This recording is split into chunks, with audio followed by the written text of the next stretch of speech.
Good morning. Ayan, magdisigang ako guys ng salmon.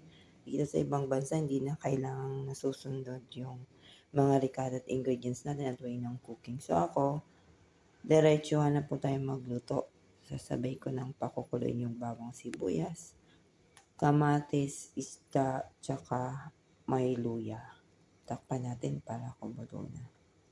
Ayan siya guys, pukulan na natin.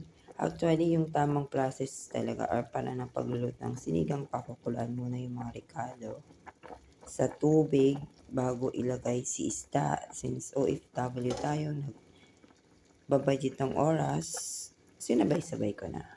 Dito sa ibang bansa, hindi kailangan na nakasunod ka sa mga kulay na isasawak mo. Ilalawak mo sa iluluto mo. Ayan guys, repolyo tsaka talong since yun ang available na kulay ko ha.